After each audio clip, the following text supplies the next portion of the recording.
Celebración de fe, encuentro de amor, el hombre y Dios, Dios y el hombre. ¿Dónde se da este encuentro? Presentamos Misterio de Fe.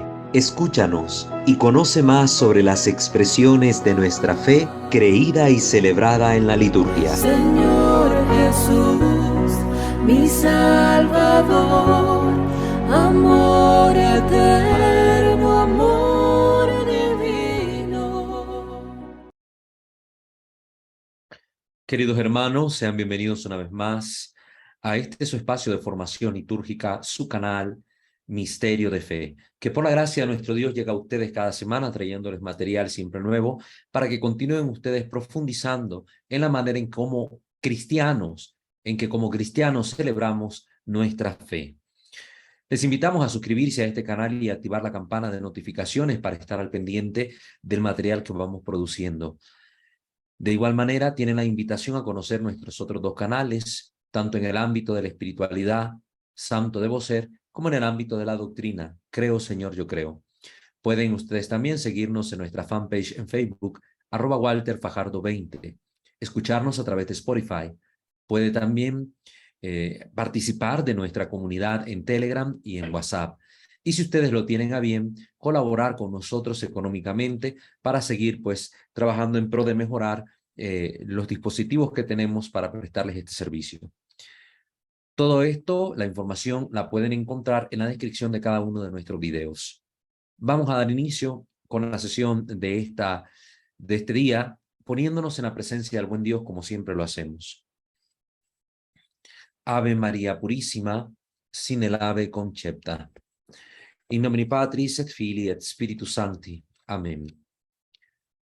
Señor Dios omnipotente, Padre rico en misericordia, te bendecimos, alabamos y glorificamos, porque nos permites encontrarnos una vez más para continuar nuestra formación litúrgica.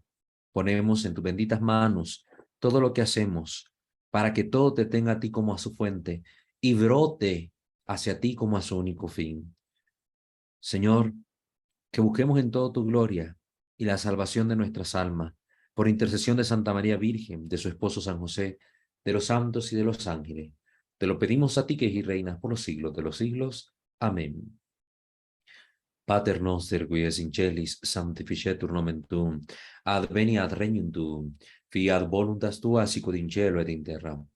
Panem nostrum quotidianum da nobis hodie, et dimitte nobis debita nostra, sicut et nos dimittimus debitoribus nostris, et ne nos inducas in tentationem, sed libera nos a malo. Amén. Ave Maria, gratia plena, Dominus tecum, benedicta tui mulieribus, et benedictus fructus ventris tui, Iesus. Sancta Maria, Mater Dei, ora pro nobis peccatoribus, nunc et in hora mortis nostre. Amén. Gloria Patri et Filio et Spiritui Sancto, sicut erat in principio et nunc et semper, et in saecula saeculorum. Amén. Ave Maria Purissima, sin el ave concepta, in nomine Patris et Filii et Spiritus Sancti. Amén. Muy bien, queridos hermanos, pues vamos a continuar nuestra formación en el ámbito de la liturgia, hablando sobre estas temáticas que hemos empezado unas sesiones atrás, sobre las vestimentas sagradas y otras vestiduras, donde hemos ya introducido qué cosas son las vestimentas sagradas, cómo se originaron, su interpretación simbólica muy variada, etcétera.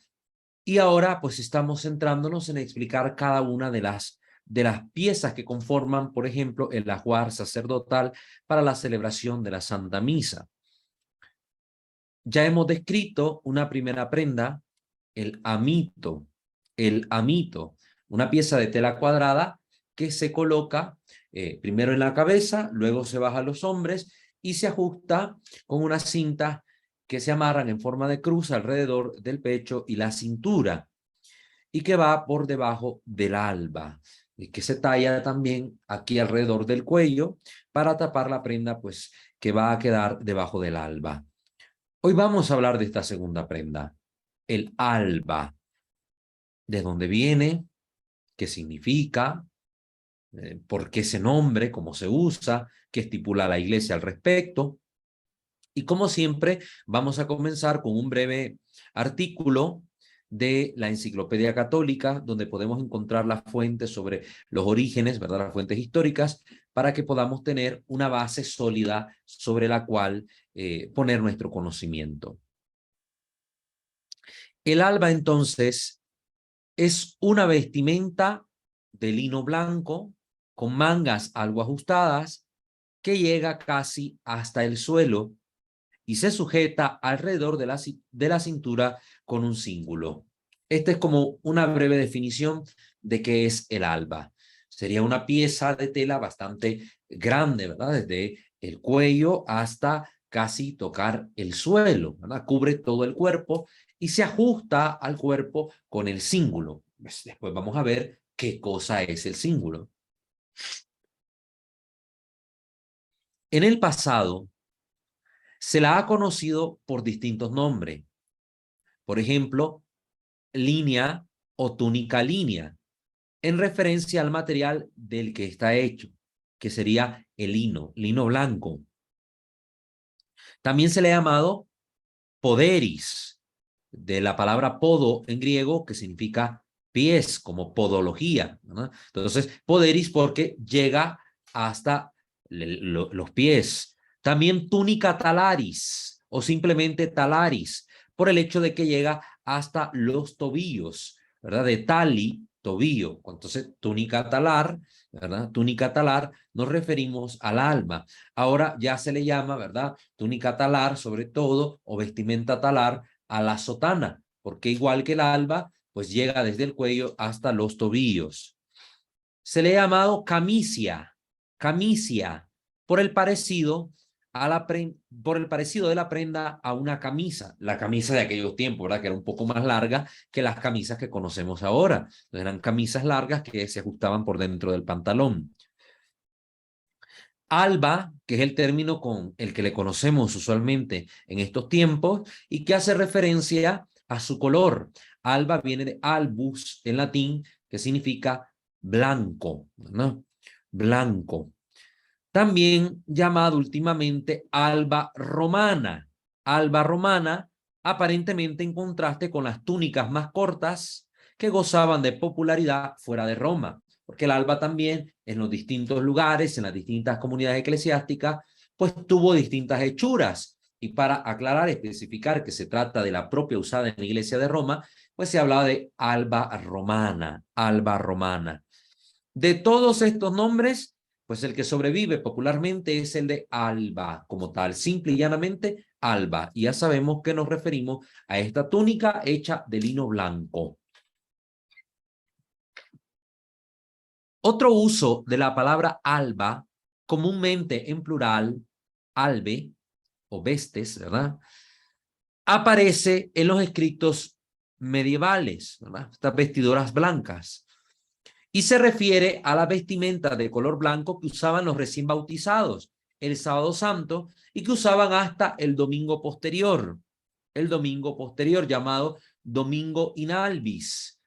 Cuando una persona ingresaba a la iglesia, sobre todo en los tiempos del cristianismo primitivo, donde se hacía un proceso catecumenal, de categeo, el que escucha, ¿verdad? Los que escuchan la doctrina, la fe, y hacían todo este proceso por lo general de 3 años.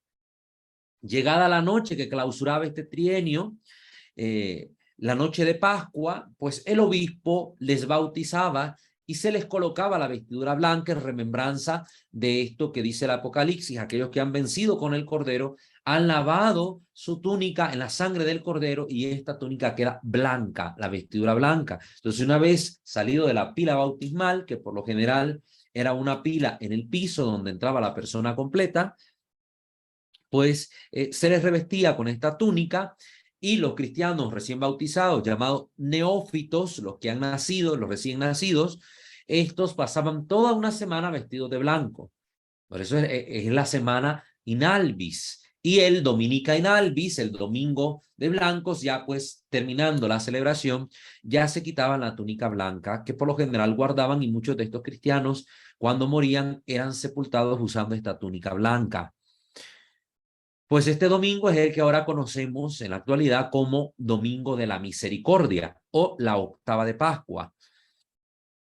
Entonces, cuando se decía albes, en plural, albe, se indicaban este tipo de vestimentas que utilizaban los recién bautizados, los neófitos.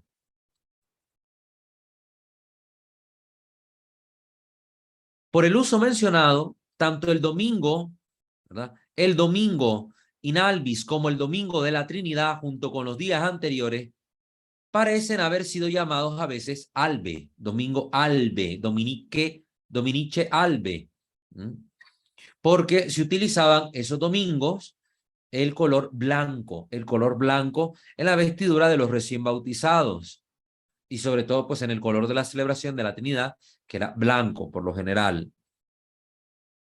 Es imposible hablar sobre el origen de esta vestimenta con certeza, porque los liturgistas medievales, por ejemplo, uno de estos, Ruperto de Deutz, o de Dutz, que era un teólogo, exégeta y místico, fallecido en 1129, allá por el siglo XII, favorecían la opinión de que las vestimentas cristianas en general se derivaban del sacerdocio judío y que el alba en particular representaba el ketonet, que era una túnica de lino blanca sobre la cual leemos en Éxodo capítulo 28, versículo 39, que dice, y bordarás una túnica de lino y harás una mitra de lino, harás también un cinto de obra de recamador. Aquí se menciona esta túnica de lino. Recordemos, sin embargo, lo que ya se ha aclarado, que las vestiduras cristianas propiamente no derivan de las vestiduras litúrgicas del pueblo de Israel. Eso ya lo hemos aclarado, por eso aquí no voy a hacer tanto hincapié en ello, solo lo traje a colación para refrescar un poco esa idea y que tengamos claridad al respecto. Pero, continúa aquí la Enciclopedia Católica, una túnica blanca de lino también formaba parte del atuendo ordinario tanto de romanos como de griegos bajo el imperio. Entonces, ¿por qué no llegamos a una certeza cierta del origen? Valga la redundancia ante esto de certeza cierta. ¿Por qué no llegamos a una certeza para hablar con propiedad? ¿Por qué no llegamos a esta certeza sobre el origen definitivo de esta prenda litúrgica? Porque vemos que tanto romanos como griegos la utilizaban, una prenda, una túnica blanca, pues de forma común en su vida cotidiana. Y hemos explicado ya en el origen de las vestimentas que ciertamente hubo una adaptación de las ropas, las vestimentas propias de la cotidianidad de los cristianos para luego ocuparlas en el servicio litúrgico, reservando las más finas, las más caras, las más elegantes, para estos propósitos de la celebración de la fe, pero que fueron pues vestimentas de uso casual empezadas a utilizar con una cierta particularidad en el servicio de la Sagrada Liturgia. Entonces, posiblemente el origen, más que encontrarlo en este atuendo judío, la túnica blanca del sacerdote israelita, lo podemos encontrar en la túnica romana o griega que utilizaban los ciudadanos del imperio, ¿verdad? Los ciudadanos del imperio romano en aquel tiempo, donde el cristianismo primitivo se estaba extendiendo. La mayoría de las autoridades modernas en liturgia, por ejemplo, Duchens, que murió el 21 de abril de 1922 y que fue un sacerdote francés, filólogo, profesor e historiador crítico del cristianismo y de la liturgia católica y de sus instituciones, crítico que analizaba, ¿verdad? Todo esto. Y otro liturgista del siglo XX como Brown, consideran innecesario seguir buscando el origen de nuestra alba. Ahora, en vez de estar peleándonos que si vienen de los sacerdotes judíos, que si vienen de los griegos, que si vienen de los romanos, que si vienen de otro lado, en vez de esto, porque ya hemos explicado el origen aproximado de estas prendas, mejor es centrarnos en cuál es su significado real y cuál es el uso que le ha dado la Iglesia a esta prenda. Entonces, esta opinión de dejar de buscar un origen así cierto, tal cual, sobre el alba, está confirmado primero por el hecho de que en las escenas eucarísticas de los frescos de las catacumbas, estos lugares donde se reunían a escondidas los primeros cristianos, los lugares donde se depositaban los cadáveres de los muertos, lógicamente, En estos lugares de los 3 primeros siglos de la era cristiana, pues ahí vamos a encontrar algunas pinturas, unos frescos que reflejan cómo vivía la comunidad cristiana la liturgia. Entonces, en estas catacumbas, en estos frescos, no siempre se va a observar la túnica interior blanca en las vestimentas de los sacerdotes que oficiaban la celebración. Y segundo, también otro motivo para evitar buscar un origen cierto en la iglesia primitiva sobre un alba propiamente dicha, es por el silencio de los primeros escritores cristianos bajo circunstancias que nos llevan a esperar alguna alusión a la relación entre las vestimentas judías y cristianas, si es que se hubiese conocido alguna. Entonces no tenemos como que escritos que hablen de esta relación directa. Por eso es una de las razones que hemos adjudicado de por qué no podemos realmente atribuir plenamente un origen judío a las vestimentas cristianas de la celebración litúrgica.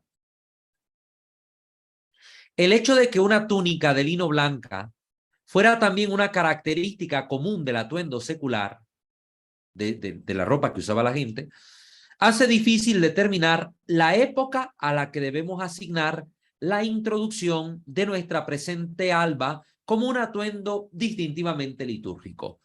Entonces no hay una fecha precisa, hay una época aproximada. Los que estuvieron viendo las primeras sesiones donde explicamos esto del desarrollo histórico de las prendas van a ver que dividimos la historia en 4 grandes momentos en los que se fue viendo cómo estas prendas fueron apareciendo y cuándo se fueron fijando como tal. Entonces, en esos grandes bloques, sobre todo en el segundo bloque, podemos ya ubicar el surgimiento del alba como tal sin dar una fecha precisa.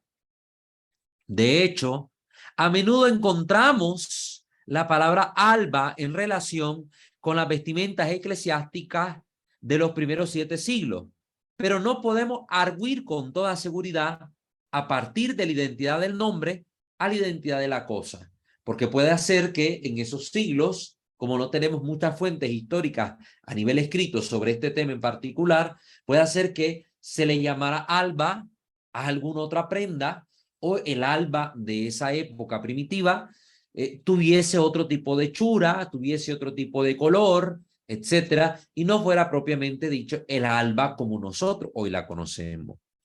Por el contrario, cuando se menciona el alba en la Exposition Mise de San Germán de París, así se llama esta obra, Exposition Mise, exposición de la misa de San Germán de París, allá del siglo VI, en el año 576 que murió este hombre, o en los cánones del cuarto sínodo de Toledo del año 663, siglo VII, parece claro que la vestimenta a que se refería era de la naturaleza de una dalmática. Entonces, el alba de esa época puede que su forma tuviera más la hechura de la dalmática de nuestro tiempo que del alba como la conocemos hoy en día. Entonces, las dalmáticas, posiblemente de color blanco, por eso llamadas así, eran a las que se conocían en algunas regiones, como atestigua San Germán de París y el cuarto sínodo de Toledo, con el nombre de alba, siendo estos parecidos más a una dalmática. De ahí que solo podemos decir que las palabras del llamado cuarto sínodo de Cartago, de allá del año 398, siglo IV, donde dice, ut diaconus tempore oblationis, tantum vel lectionis alba utatur, ¿verdad? Que el diácono en el momento de la oblación como en el momento de las lecturas use alba, pueden o no referirse a una vestimenta semejante a nuestra alba. Entonces, no hay una claridad de que si se refiere al alba como la conocemos o al alba en este estilo de túnica dalmática, de túnica como dalmática. Brown, este escritor que hemos mencionado, el liturgista, ha discutido cuidadosamente la escasa evidencia disponible y concluye este experto que en los primeros siglos los sacerdotes generalmente usaban debajo de la casulla alguna clase de túnica blanca especial, la que con el transcurso del tiempo comenzó a considerarse como una prenda litúrgica. Usaban una prenda, una túnica blanca, muy posiblemente del estilo romano o griego, y con el tiempo esta se fue reservando para el servicio de la misa. Una oración que menciona la túnica de la castidad que se asigna al sacerdote en el misal Stow, más que un misal, ¿verdad? Este es un sacramental, y que es un manuscrito iluminado irlandés escrito principalmente en latín, con algo de irlandés antiguo a finales del siglo VIII y principios del siglo IX. En este documento, en este sacramental Stow, ayuda a afirmar esta oración de la túnica de castidad, esta opinión que da Brown. Y una confirmación similar se puede deducir de las figuras de los mosaicos de Rávena. Estos mosaicos que también son antiquísimos y que se remontan al siglo V y VI y que actualmente son patrimonio de la humanidad, aunque no podemos asegurar que estos se hayan conservado inalterados. Estos frescos tal vez les hicieron alguna modificación con el paso del tiempo. Entonces, lo que dice este liturgista, este especialista en liturgia, es que ciertamente hay una prenda que se puede rastrear, que se fue utilizando desde cierta época en adelante, que es una túnica que era de color blanco y que muy probablemente con el tiempo fue adquiriendo la forma y hechura que hoy conocemos, y que a esta túnica blanca se le fue denominando alba como tal. Esto es lo que nos dice, ¿verdad? Que según lo que él investigó, según las pruebas que él ha encontrado, etcétera, es la conclusión a la que él llega.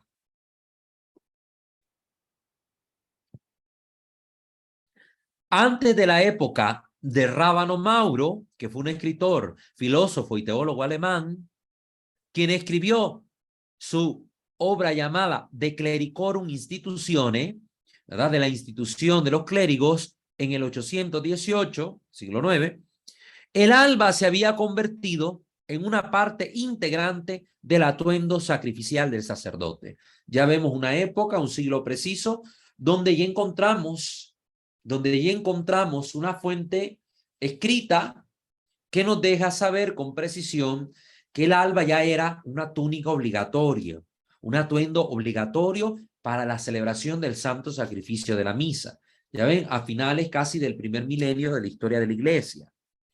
Rábano Mauro la describe exhaustivamente. La describe en esta obra de forma exhaustiva. Explica muy bien qué es, etcétera, etcétera, etcétera. Todo lo que hay que saber al respecto en esa época. Dice que se ponía encima del amito. Entonces ya aquí vamos viendo una obra histórica que va describiendo qué prenda va primero y cuál va después. Primero el amito y luego el alba, que estaba hecha de lino blanco para simbolizar la autonegación y la castidad propia de un sacerdote. El lino blanco que refleja estas virtudes, la virtud que brille en el sacerdote, las virtudes de la autonegación, es decir, la muerte a las pasiones, la búsqueda de la pureza y la castidad. Colgaba hasta los tobillos para recordarle que estaba obligado a practicar obra buena hasta el final de su vida, desde arriba, desde el comienzo hasta el final. Mientras se pone el alba, el sacerdote dice esta oración, una oración que prácticamente ha estado casi inalterada.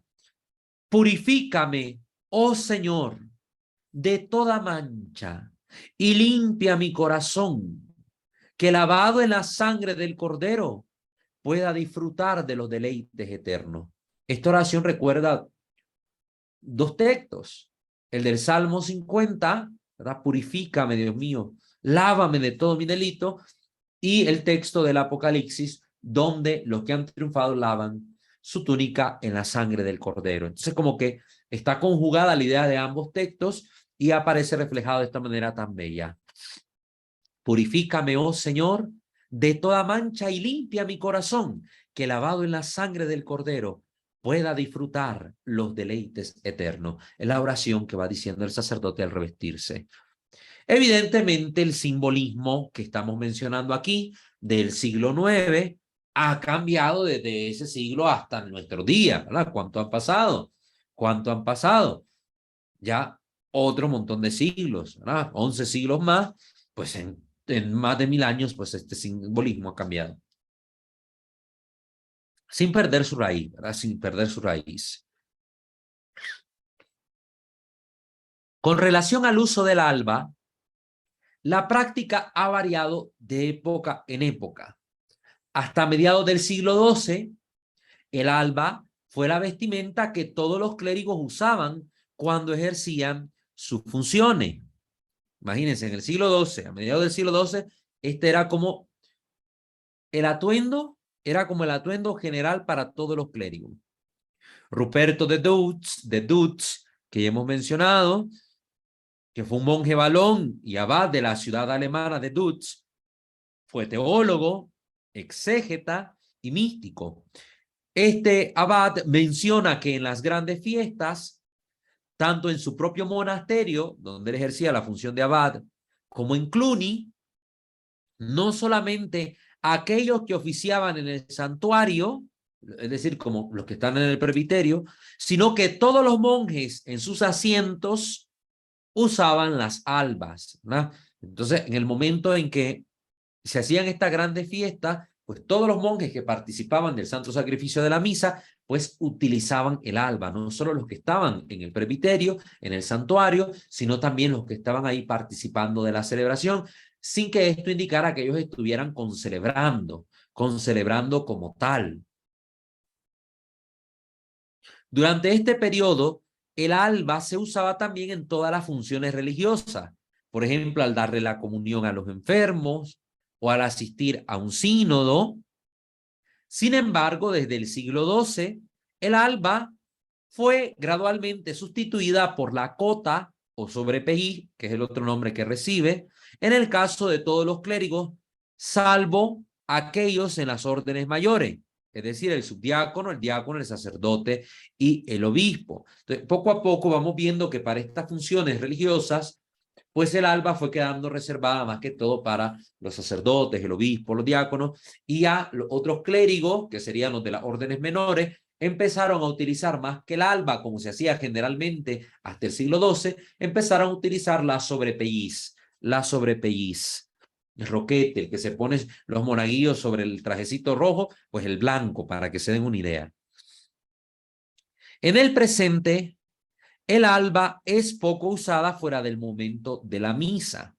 En todas las otras funciones se permite que los sacerdotes usen el sobrepeís, ¿verdad? En el presente es así. Entonces, más en la práctica, pues donde todavía los sacerdotes visten su sotana, pues generalmente lo que hacen únicamente es revestirse con la sobrepeís y encima de la sobrepeís la estola y ya no necesariamente el alba. Sin embargo, la tendencia más actual en los clérigos, debido a que han abandonado el uso de la sotana, es que se revistan de alba.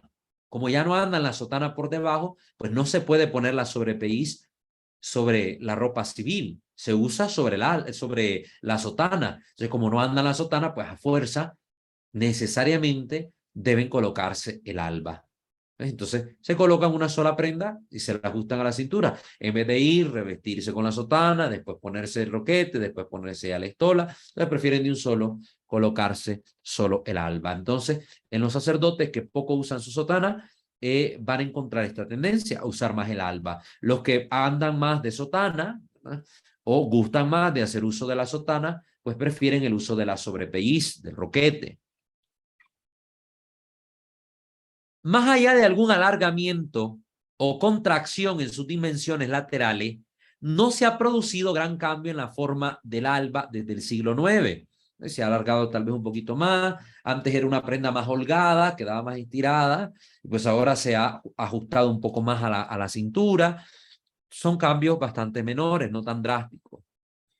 En la Edad Media, la vestimenta parece haber sido hecha para quedar bastante ajustada a la cintura, pero se ensanchó abajo de tal modo que el borde inferior, en algunos casos, tenía tanto como 5 o más yardas de circunferencia. ¿Se imaginan ustedes? Era una prenda amplísima de la parte baja, sobre todo siguiendo a veces algunas modas de las épocas en cuanto a la vestimenta.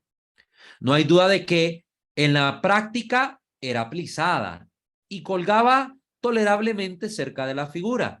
Hacia fines del siglo XVI, nuevamente, cuando los atuendos voluminosos estaban en boga en todos lados, San Carlo Borromeo, allá en Italia, prescribió una circunferencia de más de 7 yardas para la parte inferior de la alba. Si antes eran 5, ahora San Carlos Borromeo estipuló que fuera de 7 yardas la parte inferior del alba. Pero su regulación, aunque aprobada, no puede decirse que haya sido una ley para la iglesia en general, para la iglesia universal, sino solo en la parte donde él gobernaba como obispo. En cuanto a la ornamentación del alba, ¿verdad?, como estaba decorada, se ha mostrado mucha mayor diversidad. En los primeros tiempos encontramos el borde inferior decorado con una franja tanto rica como profunda, ¿verdad? Rica como profunda. Similares bordados adornaban las muñecas. Y el capución, que es la apertura, la capucha del capución, la apertura de la cabeza, ¿verdad?, esta parte de ahí,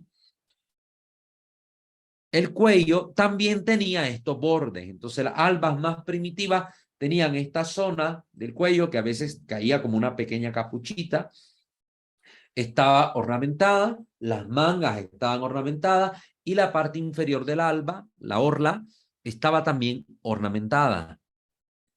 En el siglo XIII, la moda de los accesorios, que aparentemente se originó en el norte de Francia, rápidamente se tornó generalizada. Estos eran pedazos oblongos de rico brocado o bordado cosido sobre la parte inferior del alba, tanto adelante como atrás. También se ponían en las muñecas y casi producían un efecto de un par de puños en el alba. Otro parche se cosía a menudo sobre el pecho o la espalda y a veces incluso en ambos lados. Entonces vemos que aquí se le ponía accesorios como bordados, vuelitos, dirían algunos, que hacían ver el alba con una especie de estilo propio de la época, ¿verdad?, de la moda de ese entonces. A estos adornos se le dieron muchos nombres, los más comunes de los cuales fueron parure, plagule, gramata, gemata, etcétera, etcétera. Nombres así que al final de cuentas, pues, solo los mencionamos por cuestión de la información, más que para analizar cada uno de ellos. Esta costumbre, aunque permaneció por siglos y en Milán incluso sobrevivió durante mucho tiempo, finalmente se dio ante la introducción del encaje como ornamentación. Y vemos, por ejemplo, albas que terminan con un encaje muy bonito aquí. Ahora se le llama blonda litúrgica, por ejemplo, y es lo que se sigue usando hasta nuestros días. Más que este accesorio, este añadido, pues la blonda litúrgica queda como más apropiado, ¿no? Más apropiado. El uso del encaje, aunque permitido, nunca perdió el carácter de pura decoración, es decir, no es lo esencial del alba. Si un alba lo tiene o no lo tiene, no la hace ni más digna ni menos digna. Simple y sencillamente es un añadido que puede tener, que se permite, que le da tal vez algún tipo más de belleza o de realce a la prenda, pero que no es esencial y por tanto no afecta el sentido y el uso propio de esta prenda litúrgica.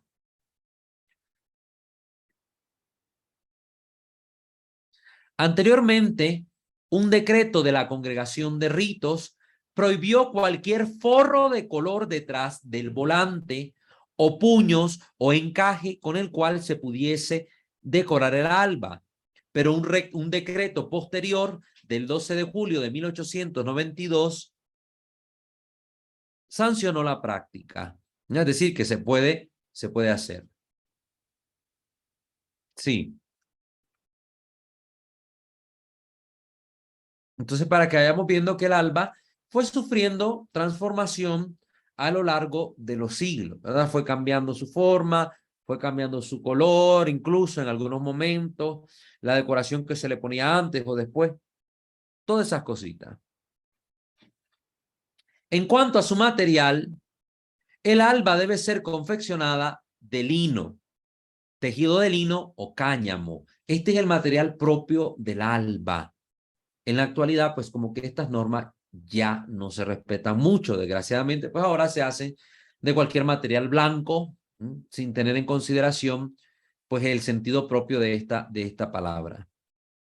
De ahí que el algodón o la lana estuviesen prohibidos. Ahora, el color hay que mencionar que debe ser blanco, que es lo propio del sentido de la palabra. Se llama alba por el color blanco, como mencionamos, ¿verdad? El alba, a rayar el alba, porque es el momento de la blancura del día cuando comienza esto en nuestras mañanas. Se llama alba en referencia al color blanco. Imagínense, se llama alba por lo blanco y usted tiene un alba de color verde, negra, pues como que el término alba no sería como lo más apropiado, lo más adecuado, lo que debe hacerse. Sin embargo, para que miremos esto que estamos diciendo, se ha generado mucha discusión por el frecuente hallazgo en los inventarios medievales de albas que aparentemente no cumplen con ninguna de estas regulaciones. Habían iglesias particulares donde esta prenda no seguía la directriz general que regulaba la iglesia.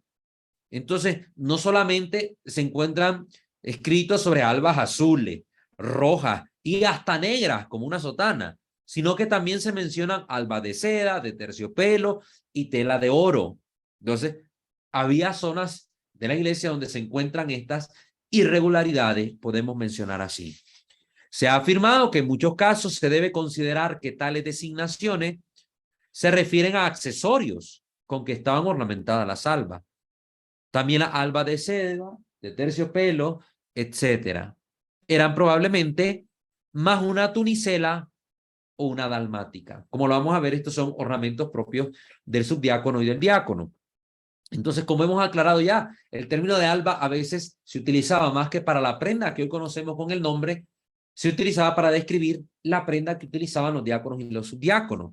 Entonces, puede hacer más que estas albas azules, que si fuera alba como la conocemos hoy fuera una irregularidad, describa más bien una especie de dalmática o tunicela de estos colores. Por eso hicimos toda esa mención histórica para que cuando hallemos un texto por el estilo que haga una mención de este tipo de cosas, pues sepamos a qué se hace referencia, ¿no?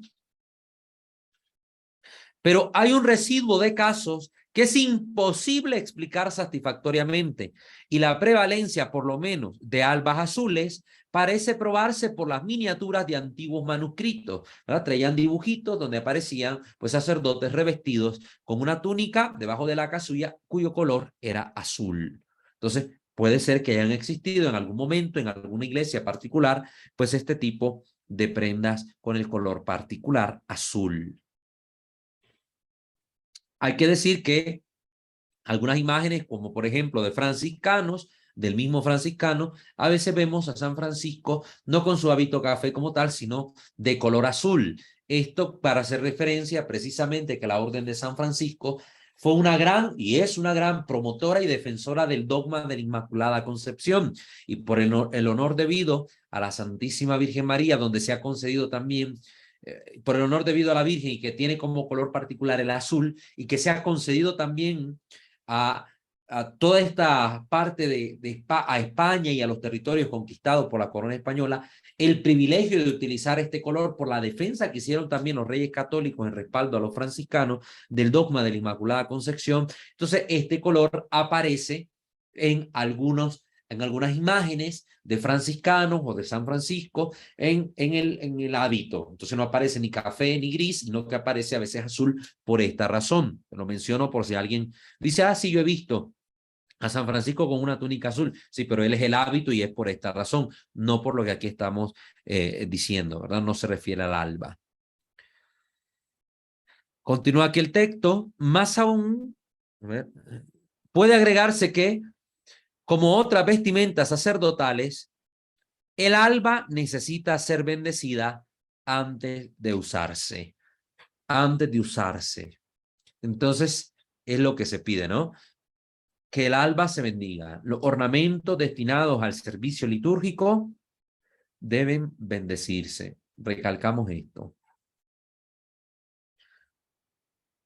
El alba, según dice San Isidoro, también Alcuino, Durando, el Carnotense y otros, es una vestidura de lino muy blanca, la que los griegos llamaban poderis o podas, por lo que hemos explicado, de los pies. Los eclesiásticos le llamaban túnica o camisa línea, ¿verdad? Por la prenda con el material que estaba hecho, el lino. y que esta prenda debe ser larga y bajar hasta los pies, como se ha indicado. La palabra alba como tal se deriva del verbo albeo, que significa blanquear, y del término albus, blanco, en cuanto sustantivo. Se dice alba porque debe ser muy blanca, tersa y limpia. En el antiguo Israel, a la prenda parecida se le llamó viso, porque se hacían de lino de Egipto, el más fino y blanco de todos, conocido bajo este término. Cuando el sacerdote se reviste con una vestidura semejante a la que vistió Cristo por la burla de Herodes, este significado que hemos explicado ya, su simbolismo en referencia a la pasión, aprende la paciencia. El sacerdote vistiendo el alba debe aprender la paciencia y el sufrimiento con que debe padecer las injurias, las calumnias, los ataques, pues se la colocaron al Señor esta túnica por escarnio y burla. El sacerdote debe recordar la virtud de la paciencia cuando se viste con el alba, que de Jesús se burlaron, que a Jesús lo escarnecieron, que a Jesús lo trataron mal y que en silencio resistió todas estas humillaciones. El sacerdote debe aprender esta virtud de la paciencia. Sufrir en silencio no significa no defenderse, no tener la oportunidad de hablar ante una injusticia. No está diciendo esto, porque el Señor dijo, sean mansos, no como decía un padre por ahí, sean mansos, no mensos, disculpen la expresión, pero indica pues esta actitud interior ante las situaciones de contradicción que a veces le toca vivir al ministro del Señor. El alba se hace de lino para que entienda el sacerdote que así como se blanquea esta prenda, el lino, esta tela, a costa de muchos golpes y heridas, así el sacerdote, a heridas de dolor y golpes en el corazón, ha de buscar la limpieza y el candor de su alma. Sí, aquí tiene que tener un espíritu de mortificación, de penitencia. El sacerdote debe recordar este espíritu cuando se reviste del alba, que estas mortificaciones le ayuden a una purificación interior. El alba debe cubrir el cuerpo, porque en esto se simboliza también la esperanza futura que proviene de la gracia y de los merecimientos de la iglesia por las que nosotros somos salvados. El sacerdote también debe recordar esto. Estamos viendo distintos simbolismos del alba para que ustedes estén viendo. Hablamos de pureza, hablamos de castidad, hablamos de espíritu de penitencia, de la virtud de la paciencia, hablamos de mortificación. Estamos hablando también que simboliza la esperanza, porque en la gracia hemos sido salvados, en la gracia. Esta gracia es esperanza. De hecho, el Papa Benedicto tiene una obra, Spe Salvi. En la esperanza hemos sido salvados. En la esperanza que Cristo ha traído al mundo con su sacrificio redentor y con la resurrección a la que nosotros somos invitados a participar mediante la fe. Y esta gracia pues nos la comunica la iglesia por la celebración de los sacramentos. El ser larga significa la justicia que el sacerdote debe guardar en todas sus obras y acciones. Son simbolismos puestos, como decimos románticamente a veces, por los liturgistas de distintas épocas que van tratando de darle un sentido espiritual a estas prendas para que el sacerdote al ponérselas pues traiga a su mente estas cuestiones que ellos han dicho en sus escritos y que el sacerdote ha estudiado durante su preparación. Significa la justicia que debe observar el sacerdote en sus obras y acciones.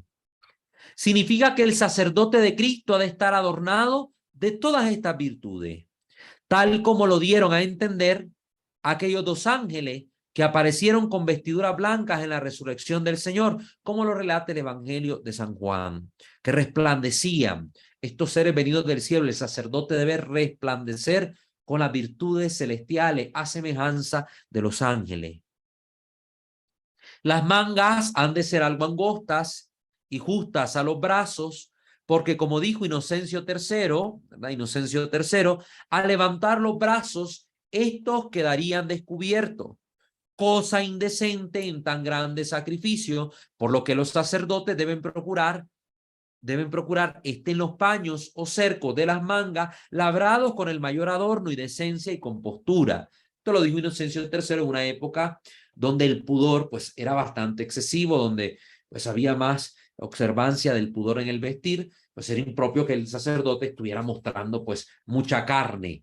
Lo decimos porque el sacerdote es un consagrado, es decir, le pertenece consagrar, hacer sacro, hacer santo, apartar de, le pertenece a Dios y está reservado para él. Quien lo puede ver es Dios. Y uno, pues, ante los demás, mostrar la menos carne posible en este sentido. Entonces, la mentalidad de la época llevaba al Papa a decir esto, ¿no? De que fuera lo más ajustado para que cuando levantara las manos no se viera mucho el brazo.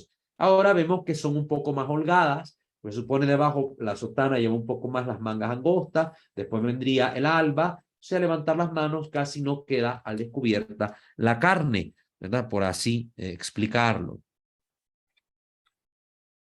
Muy bien, esto es lo que nos tenía que decir la Enciclopedia Católica. Vamos viendo ahora qué nos va a decir el texto de liturgia papal al respecto. El texto de liturgia papal al respecto.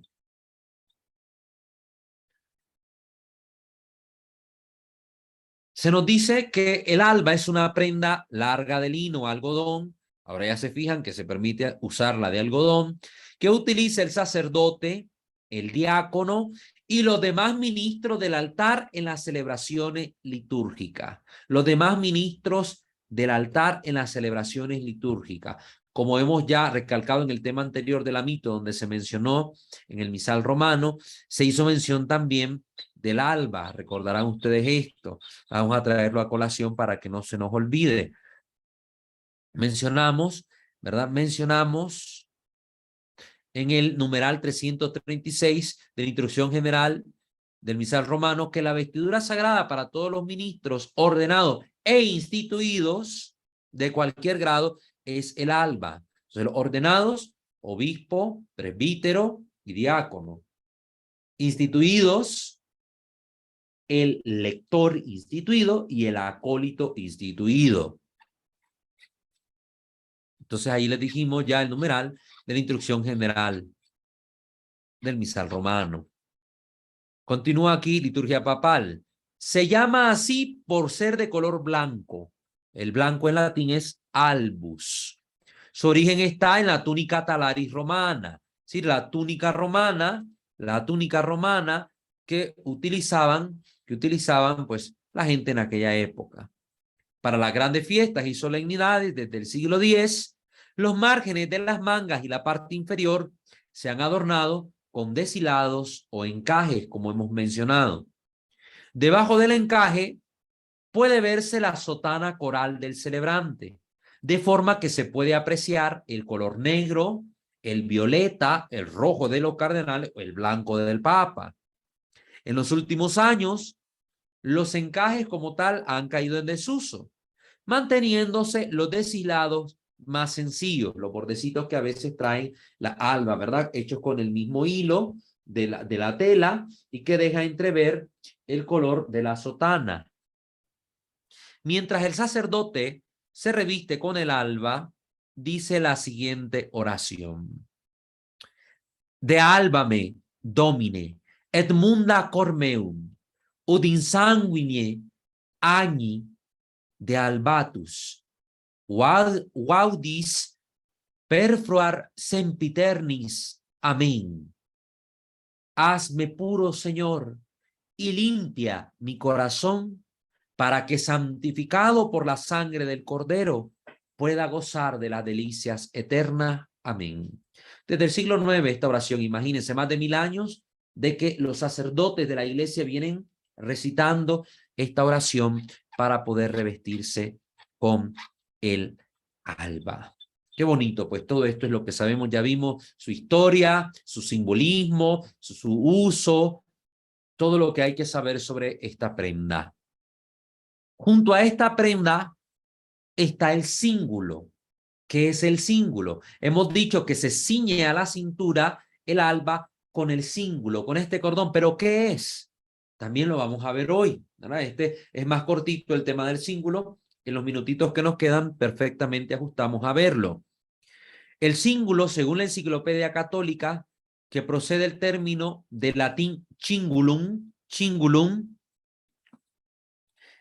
que indica cinturón, es un artículo de las vestimentas litúrgicas que ciertamente ha sido reconocido como tal desde el siglo IX. Históricamente hemos podido rastrear ya de forma textual, ¿verdad? Lo escrito, que tenemos la evidencia escriturística, que en el siglo IX ya hay rastros suficientes para poder decir, desde este siglo en adelante, pues se ha usado el cíngulo, sin que esto no quiera decir que antes del siglo IX no se usara. Claro que se usaba, pero tal vez no tenemos las suficientemente pruebas, como hemos dicho, para decir con certeza desde tal año se empezó a usar.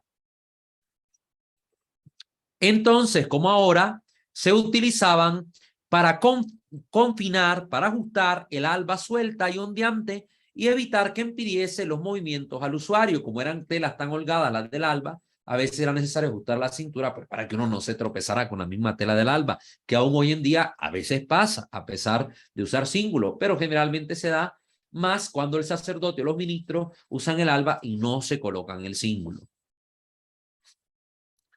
Pero su carácter litúrgico se desprende de las oraciones que incluso desde los primeros tiempos se recitaban al ponerse el cíngulo, y por el simbolismo de vigilancia espiritual que se le atribuía especialmente según el texto Sin lumbi vestri precinti,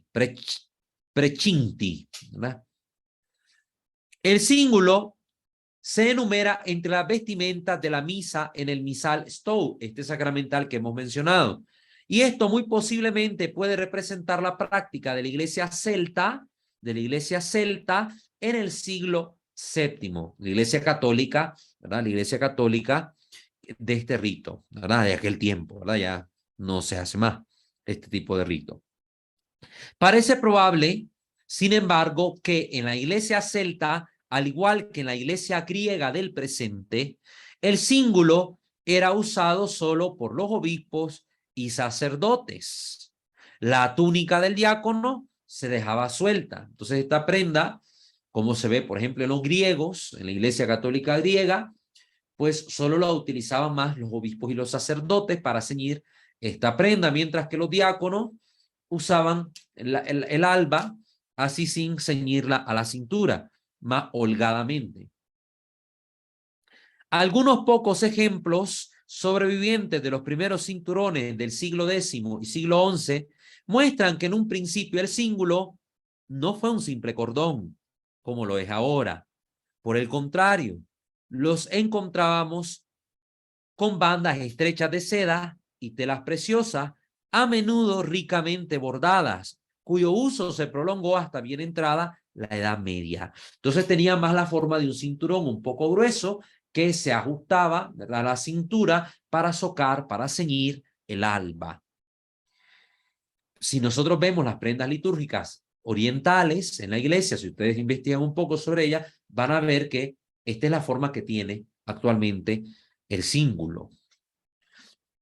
En el siglo XIX se introdujo de nuevo el uso de algunas bandas y fajines, pero la congregación de ritos desaprobó la práctica, aunque permitió que se utilizasen las ya existentes hasta que se gastaran. Si ya se habían hecho, bueno, que se terminen de gastar, que se terminen de usar, pero en el rito latino ya no se usen más, que se dé preferencia al cordón como tal. El material del cíngulo es preferible que sea lino o cáñamo, pero no se prohíbe la lana o la seda para elaborar esta cinta. Esta última, especialmente en ocasiones de solemnidad, la seda. Este material se teje en una cuerda y los extremos suelen estar decorados con borlas.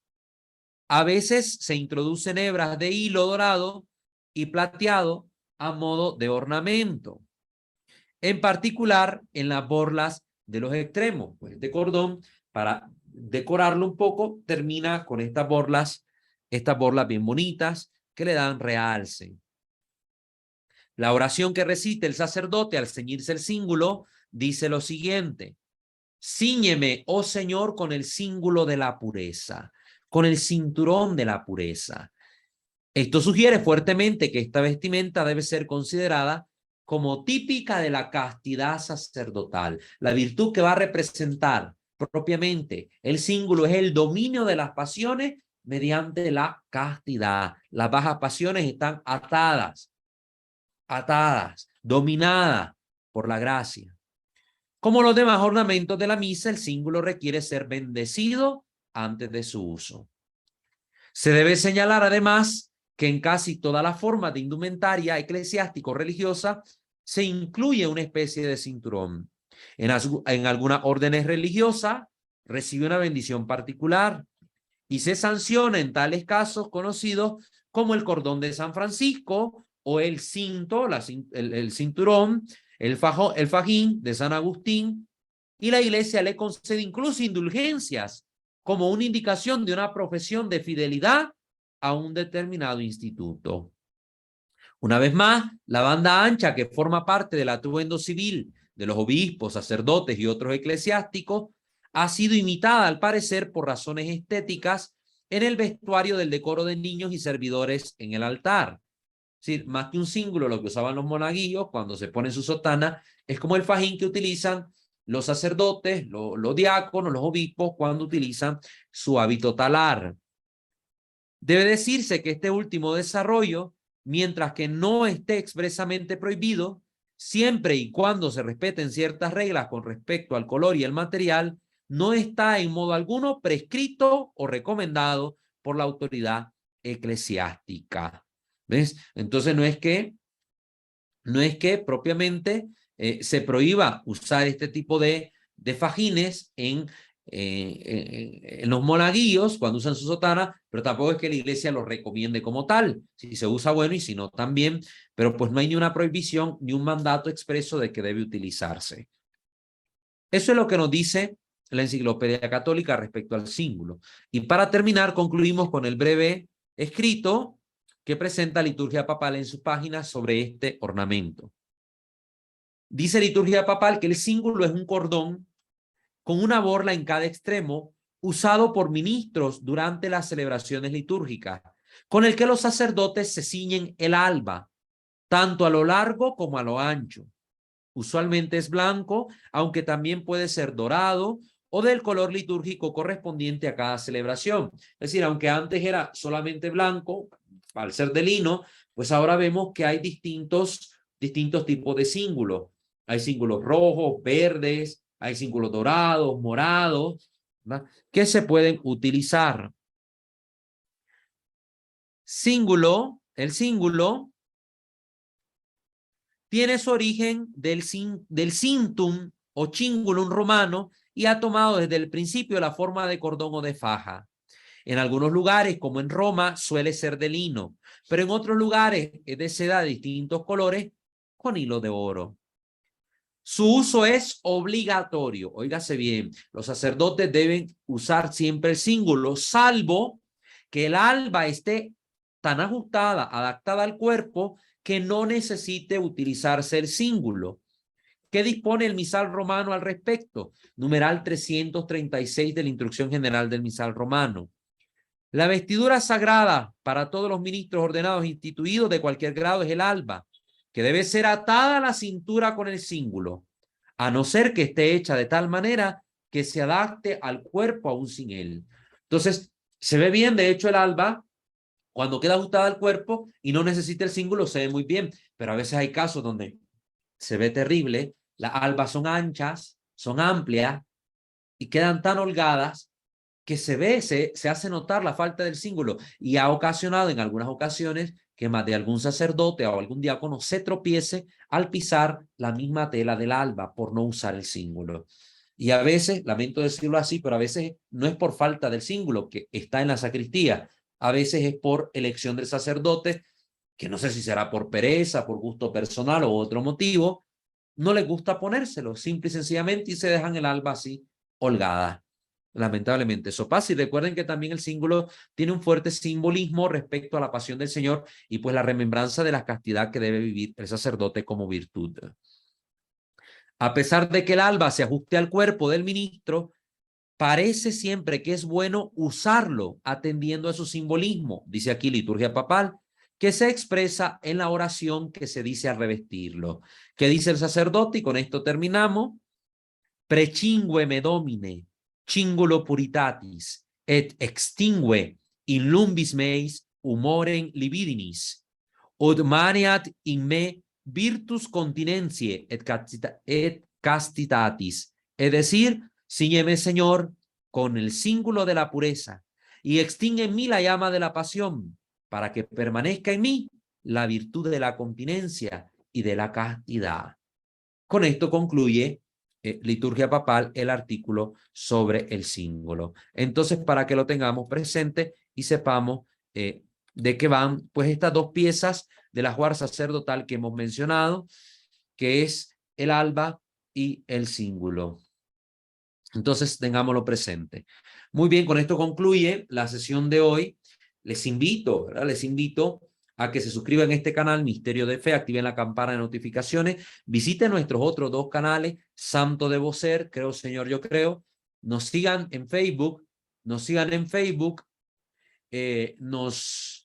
puedan escuchar en Spotify y también puedan ustedes unirse a nuestra comunidad en Telegram o en WhatsApp para podernos pues expresar también alguna otra cosa que ustedes quieran manifestarnos, ¿verdad? Escribiéndonos un mensajito. Y recuerden que la invitación está a colaborar económicamente también con nuestra comunidad formativa, si ustedes lo tienen a bien. Muy bien, hermanos, les doy ahora la palabra a ustedes. Los que están en YouTube pueden escribirnos en la caja de comentarios y expresarnos sus ideas.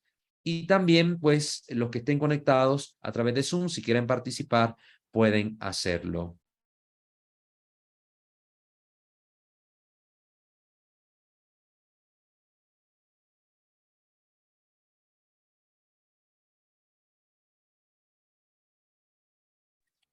Osvaldo, si está por ahí, no sé si le puede dar lectura, por favor, a los comentarios en YouTube, si hay alguno.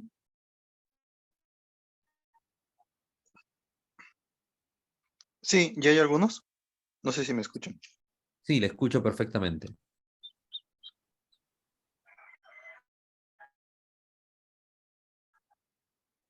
Osvaldo.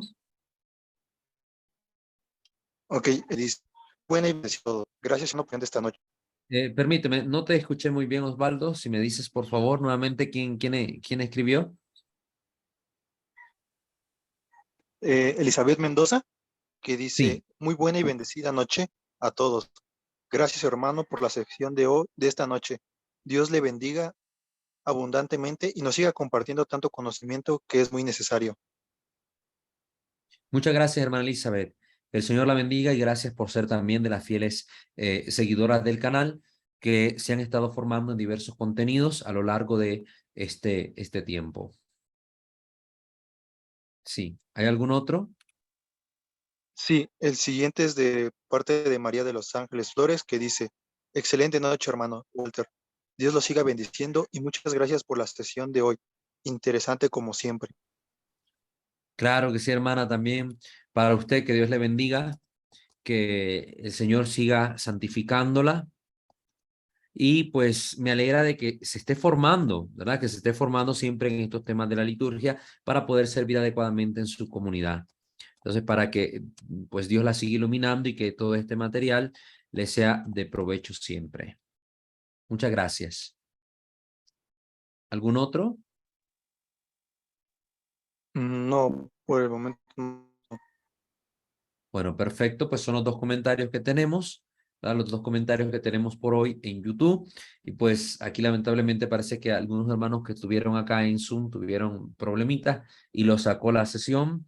Entonces pues no van a poder participar de viva voz. Sin embargo, pues agradecemos la participación de ellos a través de esta otra plataforma. Y pues que el Señor bendiga a cada uno de ustedes que estuvo conectados en la sesión en vivo a través de YouTube. Pues ya que no hay más comentarios, pues les agradezco a cada uno de ustedes el haber estado hoy con nosotros y vamos a finalizar nuestra sesión poniéndonos en la presencia de nuestro buen Dios. Ave María Purísima, sin el ave concepta, in nomine Patris et Filii et Spiritus Sancti. Amén. Señor Dios omnipotente, rico en misericordia, permítenos bendecirte y alabar tu santo nombre. Gracias te damos por habernos permitido concluir esta sesión de hoy. Que tu gracia nos acompañe, nos dé discernimiento, luz, para poder comprender estas temáticas y aprendiendo de ellas, hacer uso de esta información para bien de la comunidad cristiana y edificación de la fe que nosotros celebramos. Ponemos todo en tus manos para que cuanto realicemos te glorifique a ti hoy, mañana y siempre. Te lo pedimos a ti que reinas por los siglos de los siglos. Amén. Subtum presidium confugimus santa Dei genetrix, nostra deprecationes ne deficias in necessitatibus, sed a periculis cunti libera nos semper, Virgo gloriosa et benedicta. Amén. Sancte Micael Arcangele, defendenos, imprelio contra nequiescencia diaboli esto presidium, impretili Deus supplices deprecamur. Tuque prince milicia celesti, Satan aliosque spiritus malignos, que ad perditionem animarum perpagantur in mundo, divina virtut in infernum detrude. Amén. Angele Dei qui custos es mei, mettivi commissum pietate superna, illumina, custodi, reye et guberna. Amén. Ave María Purísima, sin el ave concepta. In nomine Patris et Filii et Spiritus Sancti. Amén. Que el Señor me lo bendiga a todos ustedes y a sus familias. Un abrazo en Cristo Jesús. Será hasta la próxima ocasión, si Dios así nos lo permite. Muchas gracias.